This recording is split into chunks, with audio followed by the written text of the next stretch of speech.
I hear so many moms say, I wanted to go natural, but I was high risk, so I couldn't. Or I wanted to have a home birth, but I had blank, so I had to go to the hospital. And while the underlying situation might have really been there, it might have been something that made you need to go to the hospital to be safer. It's not necessarily something that makes you have to give up everything that you wanted in your birth.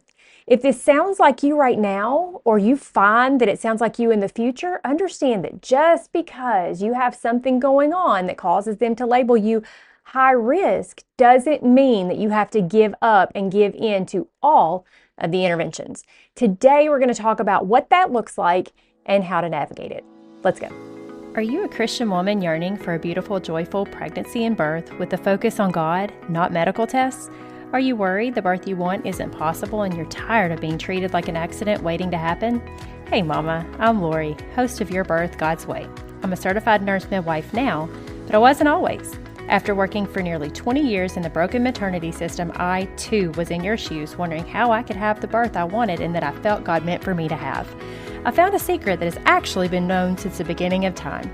God's way is the best way. Spoiler alert, God made us and our babies, and He knows us best. He designed us perfectly for pregnancy, birth, and nourishing our babies after birth, if we work with His design and not against it. In this podcast, you'll learn how to be healthy and have joy during this time of life that will be over before you know it. So if you're ready to reclaim your birth and your babies for His glory, go turn on a few episodes of Bluey for that little one on your hip so you can put the focus back on you for a few minutes with me.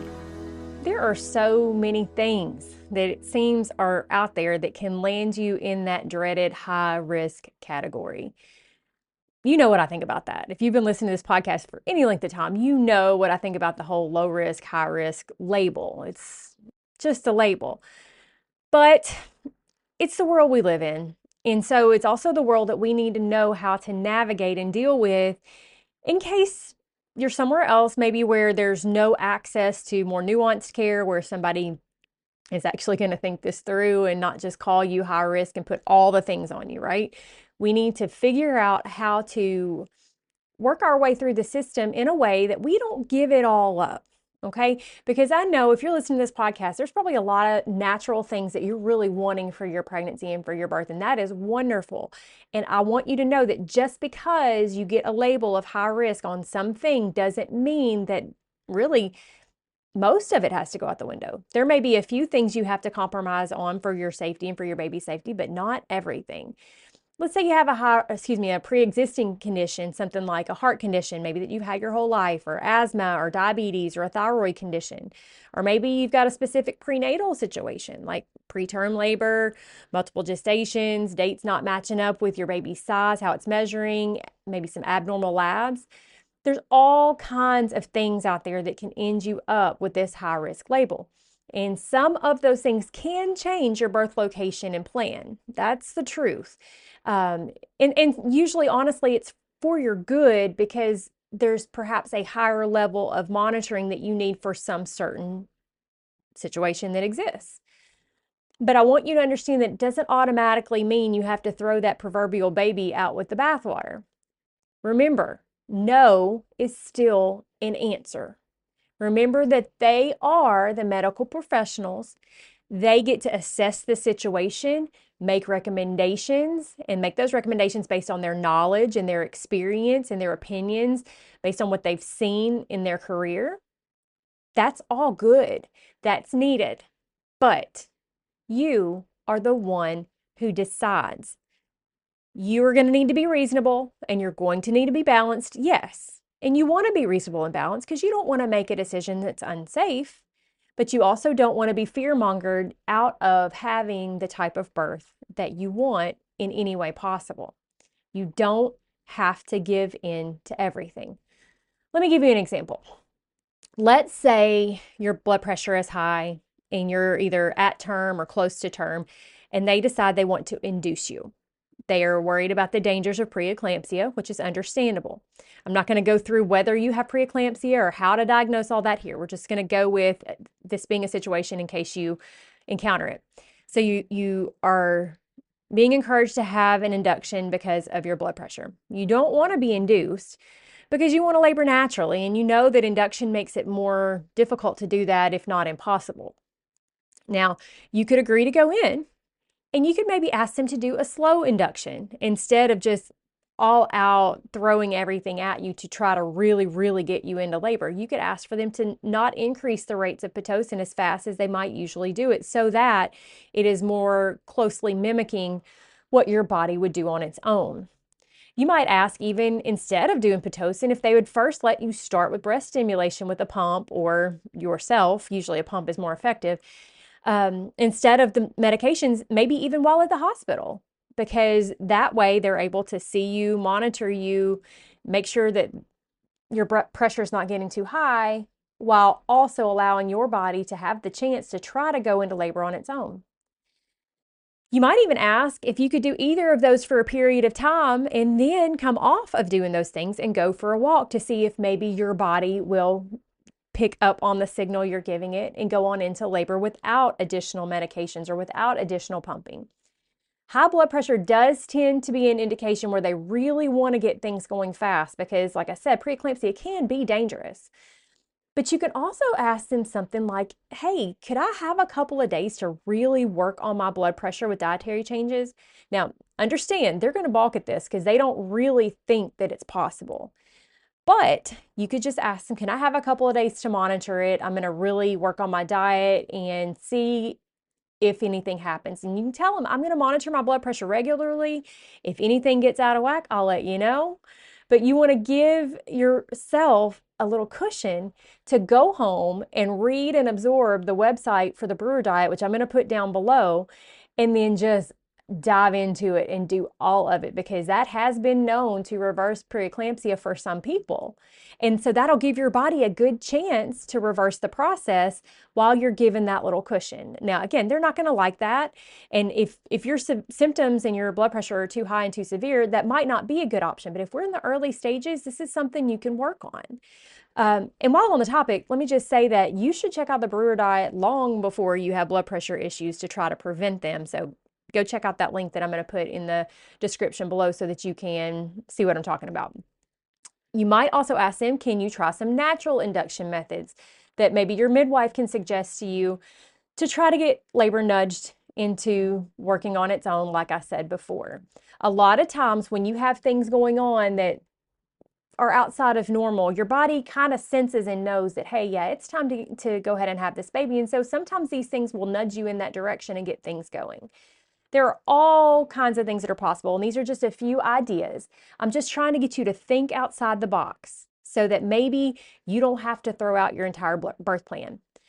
Let me give you another example. Let's say it's been decided for whatever reason that a C-section is the best option to keep you and your baby safe. Now, there's very few times that that's true, but there are some times that it is true. So let's say we've made this decision, but you still really want that golden hour of skin-to-skin contact with your baby and to be able to breastfeed in that first hour, and you really, really want delayed cord clamping. That's great. You should be able to get those things in most cases. You could request that the drape, which when you have a C-section, they put a drape up so that you can't see what's going on down there. And we won't discuss whether they should be.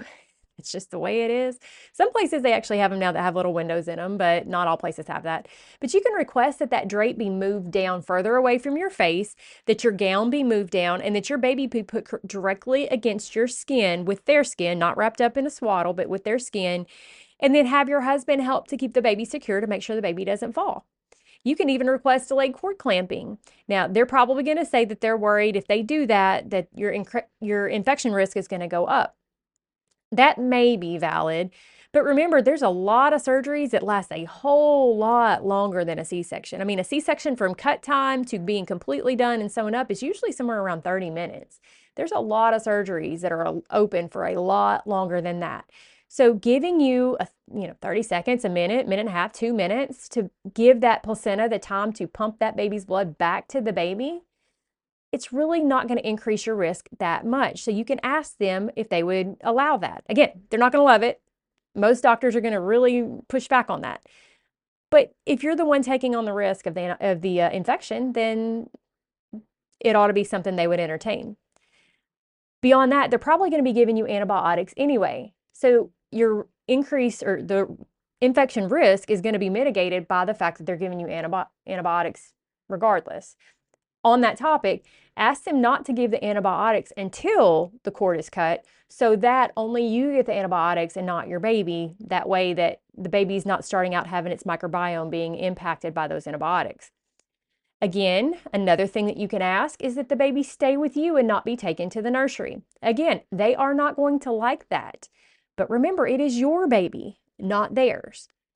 They're not going to like it because they have protocols and they have things that they've got to get done and checks and boxes that they have to get.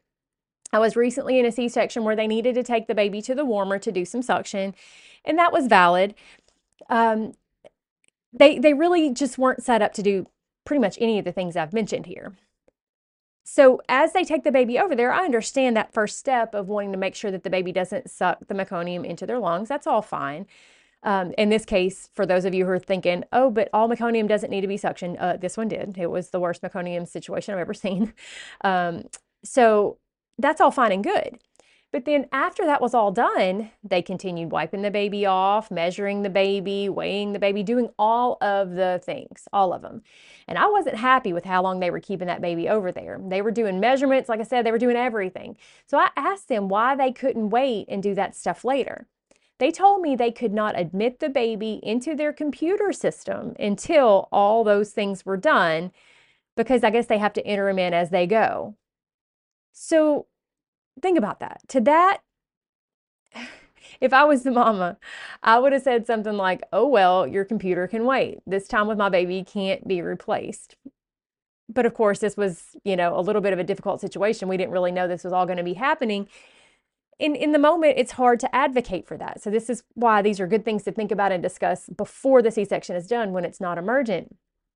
These moments with your baby cannot wait, and the nurses can. Maybe the baby just won't be in the system for a while. And again, they're not going to like that. But these are moments that cannot be replaced. And so sometimes you're going to have to advocate for yourself. There are just so many things that I could talk about here that can be put on you as a label. And I can't go through all of them. But that's okay, because at the end of the day, it doesn't really matter what your label is. It matters that you advocate for yourself and you still hold on to every bit of your birth plan and wishes that you can. Having something outside of the normal doesn't change the fact that God made you to give birth, and that this is still a natural process. Now, you may have things that are happening that aren't normal or aren't natural, but that doesn't mean you have to give it all up. This is when having a doula is a really, really good idea, because a doula can help you with all of these things a whole lot. They can help you navigate the system, and they can help you advocate for yourself, because they're going to be there with you as a support before labor and during labor, in a way that even if you're having a home birth or planning a home birth that ends up moving to the hospital, your midwife is still supporting you, but she may not be there every moment the way that a doula can be. So this is a really, really good reason to have a doula working with you. And one last thing to consider, even if you need to see a physician for part of your care, still request if it's possible for you to get co-care with a midwife, so that only the situation that is actually high risk can be addressed by the physician, while the rest of the pregnancy can be treated as normal as possible by the midwife. And you're not just treated like one big label. You're treated as a woman who is giving birth, which is how you should be treated. That's going through a woman who's going through a natural process that's got a few extra issues to deal with maybe, but it's still a beautiful natural process, and you deserve to be respected in that process and not just be treated like an accident that's waiting to happen. If you want to learn more about how to navigate this system, just remember that my course covers everything that we've talked about here, everything under the sun that you need to know to have a natural, God-led pregnancy, birth, and postpartum. So go on and hop over and join us. Go to go.yourbirthgodsway.com/CEC and join us. Our next live question and answer session is actually this week on Thursday.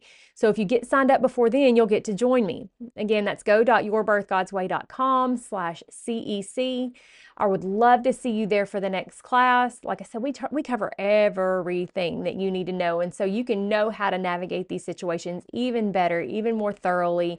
You'll understand the interventions and what their purposes are so that you can know if you really need them or not for yourself. It's a great, thorough, just complete course that covers everything under the sun. So go get signed up for that. I hope to see you there, and I hope to see you back here next week for another episode. Real quick, if today's episode blessed you in any way, would you head over to Apple Podcasts and leave me a quick 5-star written review? It'll take you less than a minute, but it's the best thank you can give me, and it will help my show to reach more mamas just like you so we can all find God's best for our families. I'll see you right back here in a few days.